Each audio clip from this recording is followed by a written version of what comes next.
بینەرانی NRT لە هەر جێگایەکی ئەم دنیا بن ئێوارەتان باش خۆشحاڵین پێتان دەگەینەوە لە ئەڵلقەیەکی تری بەرنامەی بەکراوەی ئەو شەڕی ڕاگەیاندنەی وا لە نێوان حیزبەکانی حیزبە دەسەڵاتدارەکانی کوردستان و حیزبەکانی ئۆپۆزیسیۆن تا چەند خزمەتی بە کێشەی هاوڵاتیان گەیاندووە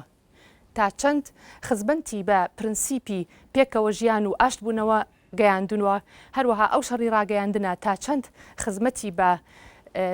کێشەی خەڵک لە سەر شەقام گەیاندووە و مەودای نێوان خەڵکی سەر شەقام و لەگەڵ دەسەڵاتی دووریان نزیک خستۆتەوە شەڕی ڕاگەیاندن تەوەری سەرەکی بەرنامەی ئەمڕۆمانە تاوتوێی ئەەکەین و لە هەموو ڕەهەندەکانیەوە قسەی لێ دەکەین لەگەڵ میوانەکانی بەرنامە هەرێک لە بەڕێزان دکتۆر نیاز لاجانی بەڕێوەبەری تەلەڤیزیۆنی زاگرۆز بەخێربێ کاک هێمن قادر ببوورە کاک هێمن باقر جێگری سەرنووسەری گۆڤاری لڤین کاک سلێمان عەبدوڵڵا یونس ئەندامی مەکتەبی ڕێخستنی یەکێتی نیشتیمانی کوردستان کاک مەم بورهان قانع سەرنووسەری ڕۆژنامە بە خێراتنتانەکەم هەروەها بە خێراتنی هەموو ئەو میوانانەشەکەم لە ستۆدیۆ لەگەڵمانە حازرن و هەروەها بە تایبەتیش بە خێراتنی ئەو میوانان بەڕێزانە ئەەکەم ئەو خوێندکارانە ئەەکەم کە لە شاری هەڵەبجەوە ئەرکیان کێشاو و هاتوون ئامادە بن لە بەرنامەکەماندا. سەرەتا دێمە لای جەناب دکتۆر نیاز لاجانی بە بابەتەکەمان بەوە دەست پێ بکەین پرسیاری ئەوە لە جەناب تەکەم ئایا ڕاگەیاندنی کوردی هەتا ئیستا تا چ ئاستێک کاری لەسەر بنیاتنانی خیتابێکی نیشتیمانی دیموکراتی کردووە؟ طبعا پرسیارە تۆزێ دژی سوپاسانەکەم بۆ ئەم داوەتە سوپاسی و خۆشەویستانەکەم کە بەشدارن لەم بەرنامەیە. طبعا ڕاگەیاندنی کوردی وەک ڕاگەیاندن لەگەڵەوەیدا کە تەمەنێکی زۆر درێژی نیە ئەگەڕێنەوە بۆ 100 ساڵ لەمەوبەر ئەو ڕاگەیاندنە بە قۆناغی جیاجات تێپەڕیوە بێگومان لە هەندە قۆناغدا توانیوێتی بەهەست ئەرچی خۆی هەڵسێ و لە هەندێک شوێنیشدا احتیمالی هەیە تا ڕادێک کەم و کوڕی هەبوو بێتن بە هەر حاڵ ئێمە دێنە سەر ئەمەی ئەمڕۆکە بە کورتی ئەگەر باسی بکەین بێگومان تا ڕادەیەکی زۆر تەسەوڕەکەم و ڕاگەیاندنی کوردی دوولایەنی ناکرێت بە یەک چاو بە یەک لایەن تەماشای ڕاگەیاندنی کوردی بکرێ. ڕاگەیاندنی کوردی بێگومان لایەنێکی سەرڕای ئەوەی کە احتمالی ئایدۆلۆژیایکی سیاسی یان فکرێکی سیاسی حزبی لە پشتەوە بێ لەگەڵەوەی دەتوانێتی ئەرچی نیشتیمانی خۆی تا ڕادێکی باش جێبەجێ بکە لە تەنیشتەوەش بەرامبەر بەوەش لەوانەیە چەند ناوەندێکی ڕاگەاندن مێدیا هەبن کە ئەمانش دوور بن لە کاری ئایدۆلۆژیایکی سیاسییان فکرێکی سیاسی حزبی بەڵام لەگەڵەوەشدا ئەوانش توانیوانە تا ڕادەیەکی باش لە دەوری خۆیان بین لە وشارکردنەوەی خەڵک و گەیاندنی زانیاری و هەواڵ بە شێوەیەکی تا ڕادەیەک سەرکەوتوو. لە هەموو ئەمانەدا بێگومان چی لە لایەنە ئەوانەی کە باڵێن سەر بە حزبە سیاسیەکانن کە زۆربەی گۆوار و ڕۆژنامە و رادیۆ و تەلەڤیزیۆنەکانی ئێمە بەشەشی هەرە زۆری سەر بە حزبە سیاسیەکانن یا حزبێکی سیاسی لە پشتەوەیە ئەمانە توانیوانە چکە ئەمان زۆرینەی ڕاگەاندن پێگەێنن بێگومان بەرپرسیارن هەم لە هوشیارکردنەوەی خەڵک هەم لەو کەم کوڕیانەی کە هەن بێگومان لە تەنیشتەوەش ڕاستیەکەیە کە لایەنەکەی تر ئەم ڕاگەاندنەی کە ئەهلیان هەمانش توانیوانە بە هەمان شکل دەبێ بگوترێکە لایەنی سەرکەوتویان هەیە لە هەمان کاتشدا کۆمەڵی لایەن هەیە کە لە شوێنی پرسیارە بێ لەسەری بۆستین کە نەیانتوانیوە بە تاواتی ئەو هەدەفە بپێشنکە لەسەر شانیانە بەڵام بە تێکڕایی ئەگەر تەماشا بکەین بێگومان ئەو کاوسەی کە لە وڵاتی ئێمەدایە من تەسەوڕەکەم ششی تەبیعیە ینی وڵاتێک هەرگیز دەوڵەتی نەبوو بێ و پارچە کرابێ و وڵاتێک کە بە قۆناغی سیاسی زۆر سەختدا تێپەڕی بێ هوشیاری میلەتەکەی لە ئاسەی ئاوا بەرزدا نەبێ ڕاستە ئێمە زۆر جار ئەڵێن 18 ساڵە 20 ساڵە کە حکوومەتی کوردی تەشکیل وەڵام بۆ مێژووی ملەتێک کە هەزاران ساڵ بێت تەسەوڕەکەم 18 ساڵ دڵۆپێشی بچووکە لە ناودەریایەکی زۆر زوری زەبەلادا ئێمە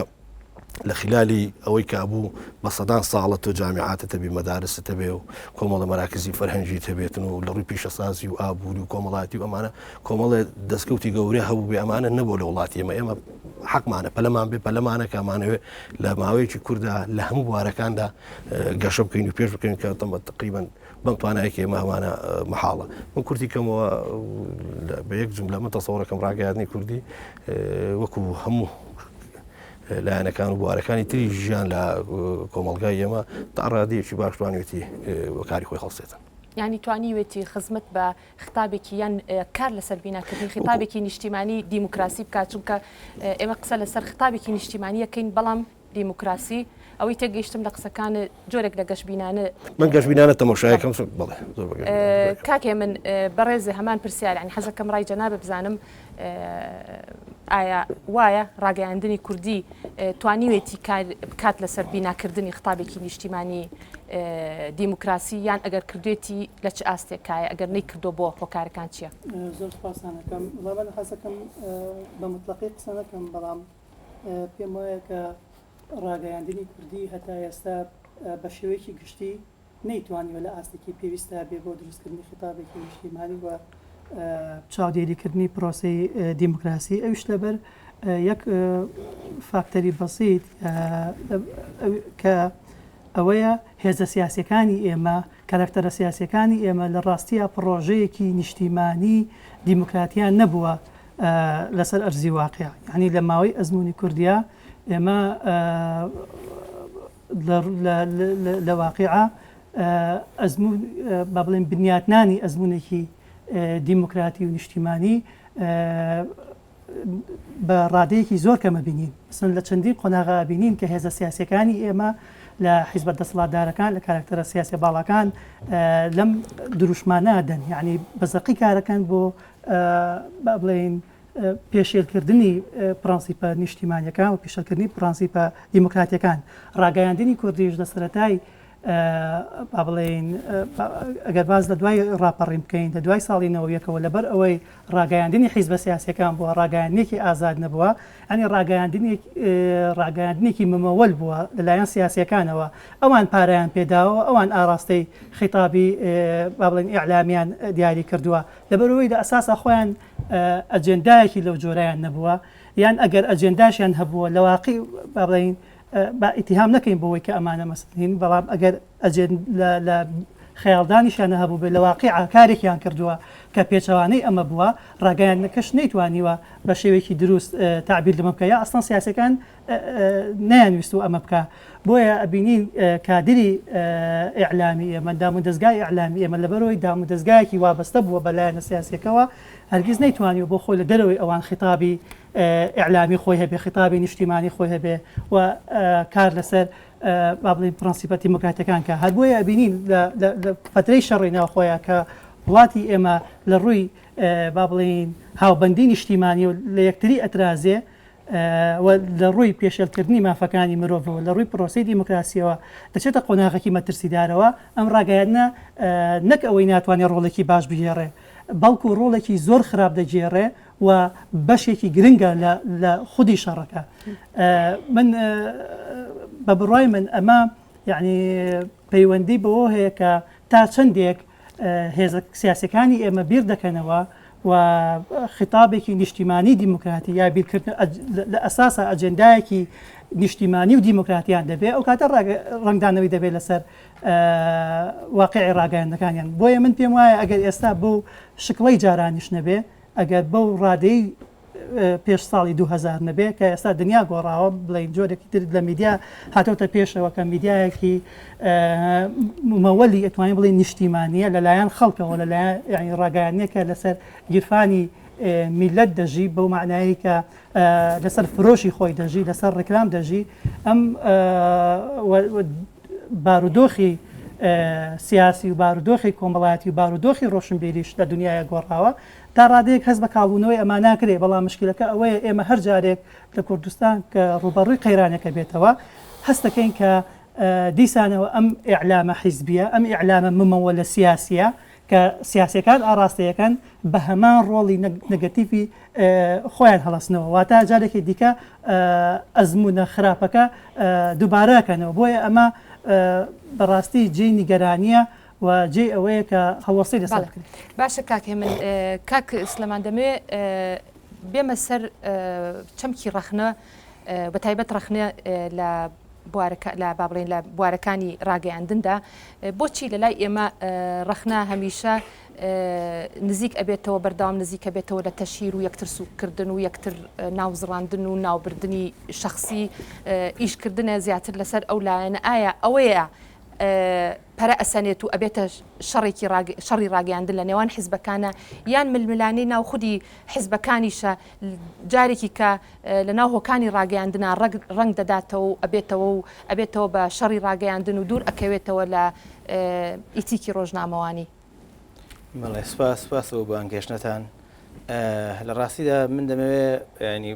بەر لەوەی باسی خودی ئەوە بکەین کە ئەم ڕەخنەیە چەند لە ئیتیکی ڕۆژنامەوانی نزیکە وایان چەند لێ دوورە. من پێم باشە قسە لەسەر ئەم مەسەلەیە بکەین کە چونکە هەر ڕەخنەیەک پێویستی بە تێگەشتن لە وعدە تاریخیەکە هەیە. بەداخەوە بەشێک لە قسەکانی کە کێمن ئەخڵەیەکی تێدا بوو لە تێگەشتن لە وعدە تاریخیەکە و یان جۆرێک لە نادیدەگرتن تێدایە لە مەسەلە تاریخیەکە. بەڕای من ئەگەر تەجروبە ئێمەوەی کە نیاز باسی کرد لە کوردستانەوە دەست بکە کوردستان میدیایەکی ڕۆژنامەگەری بوارێکی ڕۆژنامەگەری پرۆفشناڵ نەبووە، فقط ئەوەندەی کە کوردستانی دایک ئەدەبیاتی بەرخودانە. لە دوای ئەم ئەدەبیاتی بەرخودانەوە ئیتر لە کوردستانی عێراق دێمەسە کوردستانی عێراق ئەدەبیاتی شۆڕش دەست پێ دەکات. ئەدەبیاتی شۆڕش بێگومان ئەم شۆڕشی گوندە. من مەجبوار نییە ئەم مەسەلانە هەمووی ئەم چەمەکانە قشیان کەینەوە. لە دوای ڕاپەڕینەوە ئەدەبیاتی شۆڕش شوناسەکەی لە ئەدەبیاتی شۆڕشێکی گوندەوە بۆ ئەدەبیاتی شۆڕشی شارەکان دەگۆڕێ و لە ناوەڕاستی نەوەتەکان و دوای ئەوەش ئەدەبیاتی شۆڕش و ئەدەبیاتی شارەکان مەرحەلەیەک دەگوازێتەوە کە دروستکردنی مەرحەلەی یان قۆناغی دروستکردنی میدیای حزبیە. لە دروستکردنی ئەم قۆناغەدا بێگومان کۆمەڵێک تەنگ و تەڵام هەیە و ناکرێەوە بەڕاگوزەری بەسەریا تێپەڕی و دەبێ هەموو خوێندنەوەکان هەموو ڕەخنەکان لە میدیای حزبی بگەڕێنەوە بۆ ئەو سەردەمەوە نابێت دابڕمنەوە تاریخە. ئەمە یەک. دوای ئەوە ئەگەر بگوتێ ئەم میدیای خاڵیە لە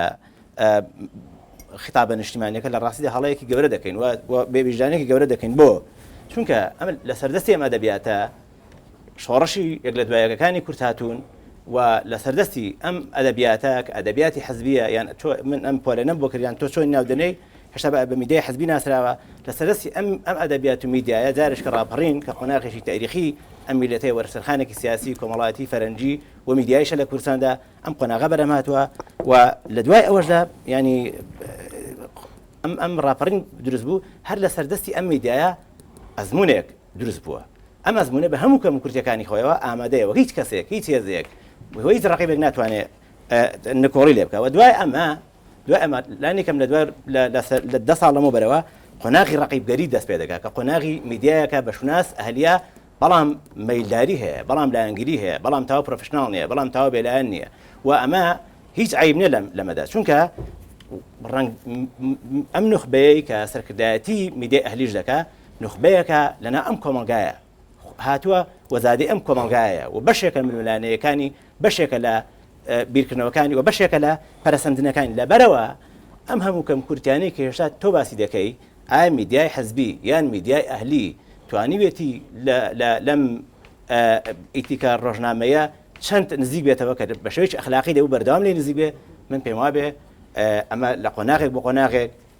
جیاوازی هەیە و لە هەلومەرجێک بۆ هەلومەرجێک جیاوازی هەیە و هەم میدیای حزبی خاوەنی ئیتیکێکی ڕۆژنامەنووسی باڵایە لە هەلومەرج و سەردەمێکدا و هەمیش میدیای ئەهلی خاوەنی هەمان ئیتیک و خاوەنی هەمان نۆرم و خاوەنی هەمان شوناسە لە لەحزەیەکی دیکەدا بەڵام کاکە ئەمانە هیچیان لەکەم کورتی بەدەرنی ئەگەر تۆ بڵێ میدیای حزبی هەمووی بریتە لە زۆرێک لە ئیشکردنی نائیتیچی بەڕاستی من دەتوانم لێرە بۆت بژێنم تاسات کە ڕاست نییە وکە تۆ دیسان پێم بڵێ میدیای ئەهلی جۆرێکە لە ئیتیچی باڵا و جۆرێکە لە بیرکردنەوەی باڵا و لە پرۆفشناڵی دیسان کە من خۆم تایدا دەنووسم خۆم شانازی پێوە دەکەم و خۆم بەشێک لە میدیا دەزانم کە لەناو هێزێکی گەورەدام دیسان من پێم وایە کەم کورتی هەیە و بەڕێی من نا بەڕێی چاودێری بێگانە و خەڵکی پرۆفشنەڵ و خەڵکی تاو بێلایەن بەڕێی ئەکادمی و پەیمانگاکانی میدیایی و زانکۆکان و ئەو شوانەی کە ڕقیبن بەسەر میدیای کوردستانە بەڵگەوتی کە من لەسەر ئەم مەسەلەیە ینی باش زۆر سپاس کاک سلێمان کاک مەم دێمە لای جەناب ئەمەوێ دەربارەی هەمان پرسیار سەبارەت بە چەمکی ڕەخنە بکەم بەڵام بە جۆرێکی تر ئۆپۆزیسیۆن ڕای وایە ئەڵێ ئێمە ئامادەین شەڕی ڕاگەیاندن ڕاگرین بەڵام ئامادەنین واز لە ڕەخنەگرتن بێنین لەبەرەوەی ئێمە وەکو چاودێریکردنێکی دام و دەستگاکانی حکوومەت لە بەرامبەر ئەوەشدا هۆکانی ڕاگەیاندنی حیزبەکان ئامادەنین گوێ لە ڕەخنە بگرن یان پێیان خۆش نییە ڕەخنەیان لێ بگیرێت لە میدیای ئەهلی و لە میدیاکانی ئۆپۆزیسیۆنەوە ئەمەیە بۆتە هۆی ئەو شێوازە لە شەڕی ڕاگەیاندن کە ئیستاوا ڕەنگی داوەتەوە لە هۆکانی ڕاگەیاندنە. وەڵێ زۆر سپاستانەکەم من ئەگەر ڕێگەم بدەی نەختێک تعلیقمێ لەسەر قسەکانی هەرێک لە ئەو برابە ڕێزانە گە ڕێگەم بدەی بە خێرایی هەوڵێن قسەی لەسەرکەم وی پەیوەنددارە بە مەسائلی نیشتیمانیەوە پێم وایە هەندێک قسەکراون پێویست بە ڕاستکردنەوە کایبێ لە سەریان بستین. ئەگەر ڕێگەم بدەی نابەتە ئەکید حەزەکەی ئەو پرسیارش لە جەناب تەکەم لەسەر مەسەلەی ئۆپۆزیسیۆن بەڵێ ئەوە بکەین بێ من نەمەیە لەسەر قسەکانی کاک سلێمانەوە دەست پێ بکەم. من پێم وایە میدیای کوردی لە میدیای حیزبیەوە تا میدیای ئەهلیەگا شتێک تایە حزۆری نییە ناوی ئەخلاقی ڕۆژنامەنووسیە. یعنی تەلاقدانێکی لە ڕادەبەدەری ئیتیشی ڕۆژنامەنووسی لە ناو میدیای حیزبی و میدیای ئەهلیە هەیە بە لێشاو بۆتانە ژمێرم کە لێدایان ئەوانە چییە. من تەواو ناکۆکم لەگەڵ بۆ چوونی کاک سلێمانە کە پێی وایە نەخێر میدیای حیزبی میدیایەکی بەرپرسیارە ئەزای لە ناو ئیتیشی ڕۆژنامەنووسیا با بچینە ناو سەنووسەری ڕۆژنامە ڕۆژانەکانی ئەمریکا پێی وایە 6 پرینسیپی بۆ ئیتیشی ڕۆژنامەنووسی یەکێک لەوانە ڕازگۆییە ڕازگۆیی غایبە لە ناو میدیای حیزبیە و تا ڕادێکی زۆر لە هەندێک لە میدیای ئەهلیشە بێلایەنی دڵسۆزی دادوەری ئەمانە چەمگەلێکن کە لە ناو ئیتیشی ڕۆژنامەنووسیان ئەمانە لە ناو میدیای کوردستانە غایبن نەک ئێمە بگەڕێنەوە تاریخی میدیای ئەهلی لە کوردستانە بۆ لە 10 ساڵی ڕابردووە دەست پێ ناکە وەکو کاک سلێمان پێی وایە. یەکەمین میدیا لە کوردستانە کە دەرچووە لە تاراوگە دەرچووە لە 13 ساڵ لەمەوبەر میدیای ئەهلی بووە کە بنەماڵی مەدحەت بەدرخان دەریان کردووە. یعنی میدیای ئەهلی پیرەمێر لە سیەکانە ڕۆژنامەی دەرکردووە کە ئەهلی بووە. یعنی میدیای ئەهلی میدیایەک نییە ببەسرێتەوە بە دەرچوونی بۆ نمونە هاوڵاتی یا هەر ڕۆژنامەیەکی تر. ئەمە غەڵەتێکی کوشندەی تاریخیە کە ئەکرێ دەیمە نابێت لەسەرینە. و مەسەلەی پرۆفێشنەل بوو نەک لە ناو میدیای حیزبیە لە ناو میدیای ئەهلیە لە کوردستانە یەک میدیا تام ساتە وختنیە پرۆفێشنەل لەگە قسەمان لەسەرەوەی پرۆفێشنەل بوون چیە بێگومان میدیای پرۆفێشنەل لە کوردستانە نییە. بۆیە من پێم وایە ئەوەی کە بەڵێ لە ناو میدیای حیزبیان ڕازگۆیی هەیە بەڵێ میدیای نیشتیمانیە بە هیچ شێوەیەک من پێم ئەزانی نیشتیمانی چییە منەسمەوە سەر و مەسەلی کە پەیوەنددارە بە مەسەلەی میدیای نیشتیمانیەوە کاتی ئەتوانێت قسە لەسەر میدیای نیشتیمانی بکەین ئەزانی کێشەی من پێم وایە مۆدێلی میدیای حیزبی لە وڵاتی ئێمە مۆدێلی کە لە کوردستانەیە کە مۆدێلێکی زۆر خراپە تا ڕادێکی زۆر لە مۆدێلی وڵاتانی عەرەبیەتی لە لوبنان بۆ نمونەیەتی میدیای لوبنانی لە 15 ساڵی شەڕی ناوخۆیە کۆمەلگای لوبنانی بۆی میدیای لوبنانی و پرد بوو بەوەی شەڕی تایفی و 18 تایفە لە لوبنان هەیە ئەم تایفانە میدیای سونە بە نوعێک تەماشایەکە میدیای ماڕۆن بە نوعی تەماشایەکە میدیای شیعی تونڕە بە نوعی تەماشایەکە کە حیزبڵڵا نوێنەرایەتیەکە و میدیای میانڕە کە نەبیه بەڕێوان نوێنەرایەتیەکەن بە نوعی کە تەماشایەکە لە حاڵەتی شەڕی تایفیە و لە حاڵەتی شەڕی حیزبەتیە میدیای کە غایب بنای میدیای نیشتیمانیە کەم ڕۆ لە هەرێمی کوردستاندا میدیای غایبە. یعنی ئەمە خۆمان نەخڵەتێنی نەگەر بڵێن میدیای نیشتیمانیمان هەیە لە کوردستانە ئەمە تەنیام شەڕە بەرپرسیارەتی ڕوبەڕووی خودی ڕۆژنامەنووس نابێتەوە بەداخەوە ئەوەی ڕووی ڕۆژنامەنووسی کوردی ناشرین کردووە سیاسیەکانی وڵاتن